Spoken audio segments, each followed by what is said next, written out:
Welcome, friends. Today, we are doing another fragrance rotation video for the week ending the 24th of December, 2023. Ho, ho, ho. That's right, friends. Once again, I have returned to you with another fragrance rotation video. How fun. And judging by this week's choices, it has been, well, it's been a good week. I know that. I've worn some classics, some modern and some, well, they're all modern perfumes, I would say. I wouldn't say any of these were vintage perfumes, even if some of them are a little older than others. But they're all fantastic. I have treated myself by the looks of it this week.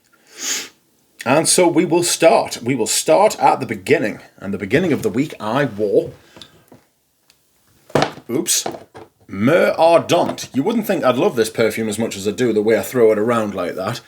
But I do love this perfume. It is utterly fantastic.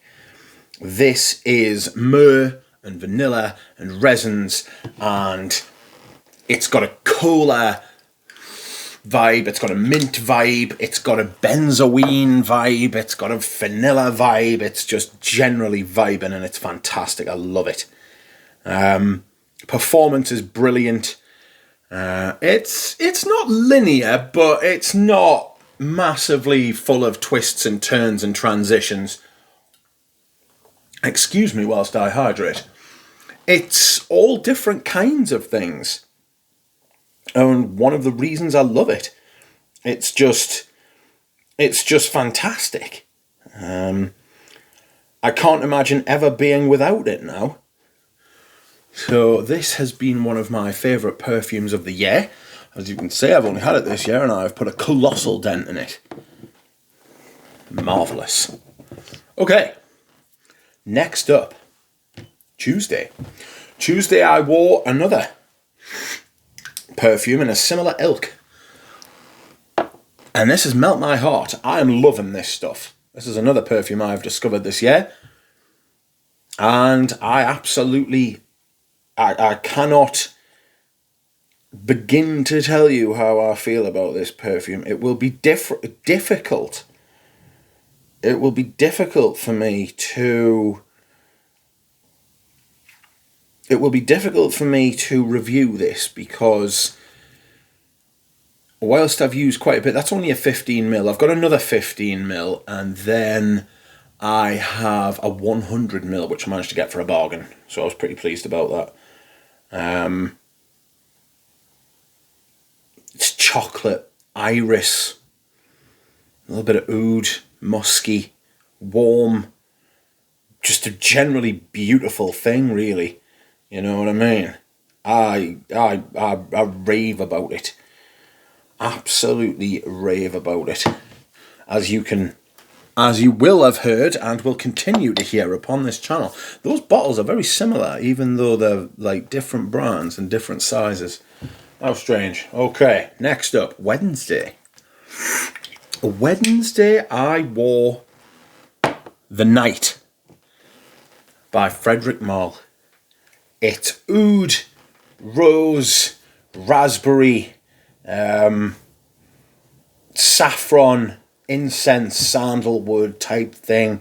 I say raspberry. I don't think raspberry's an official note, but the rose gives off this pinkish fruit kind of vibe. It's just great. You can come to terms with the filthy aspect of it.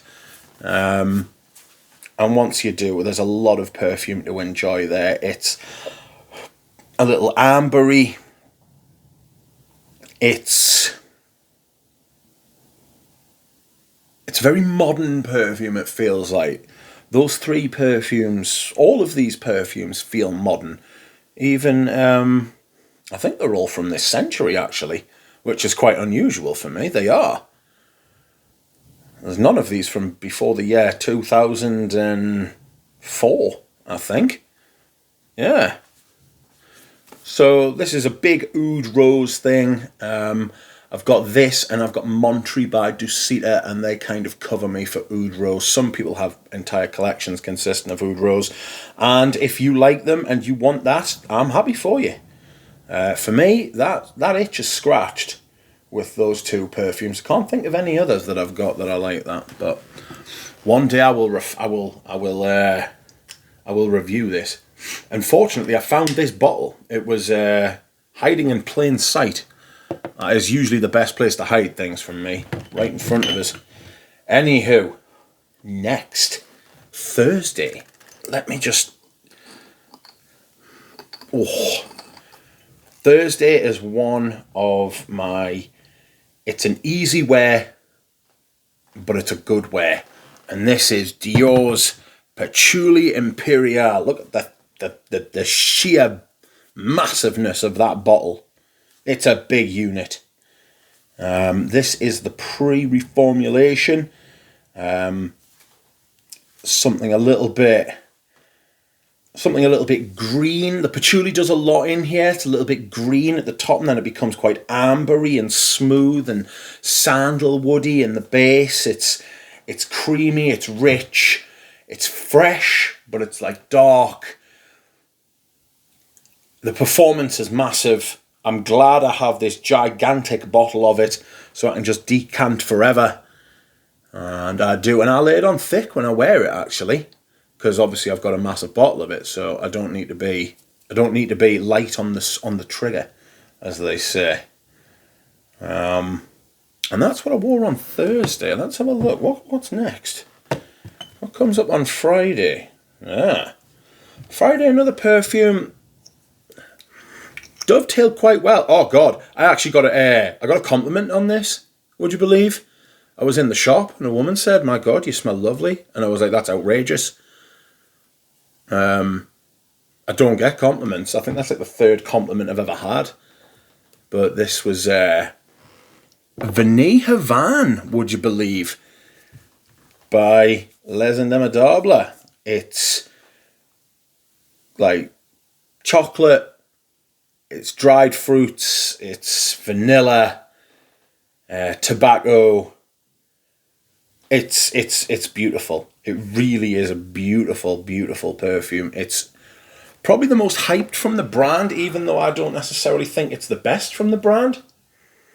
Oh, it is very, very good though. It smells like a very natural kind of... It smells like a very natural kind of thing, not something that's been concocted by the hand of man. You know, you can't smell any sharp edges. There's no kind of jarring aspect to it. It's very smooth, very, very potent, high quality. Everything you've come to expect from Les Indémodables. I just wish they did 100ml bottles, to be honest with you, but not to worry. Okay. Oops. What's next? This was yesterday, Saturday, and I'm just going to give this a smell. Oh, another absolutely incredible fragrance in general. Can't get enough of this, even though I've got a massive amount, and this is a Bois d'Argent Eau de Parfum. I've got the Eau de Cologne, the original, and I think it's a little bit sharper. It's a little bit more in focus, a little bit more intricate. But I love this stuff. Myrrh, iris, sandalwood, all them smooth, creamy sort of things. Patchouli, a little bit of honey. Juniper. Juniper was in the original one, and you can really smell it in the cologne, but you can't smell it as much yet. This is much smoother. There's a little bit of something, I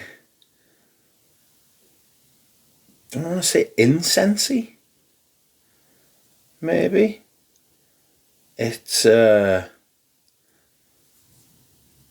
amazing though. Ambery, honey, creamy, vanillic, myrrh, and iris. gorgeous perfume, as nice as it sounds. Maybe it's even nicer than it sounds. And last but not least, we have a classic. And this classic, my friends, is a classic for my channel anyway. One of my favourite from the brand, if not my favourite, one of my favourite perfumes in general. Tobacco Oud. Tobacco Oud from Tom Ford is tobacco, big rich tobacco, a big patchouli note for me. A little bit spicy, a little bit boozy. There's like a whiskey thing. It's ambery. There's a little bit of incense. It's like Amber Absolute. Like I always say, Amber Absolute is Tobacco Oud without the tobacco or the oud. It's got that kind of like slightly spicy structure about it. But that is it, my friends.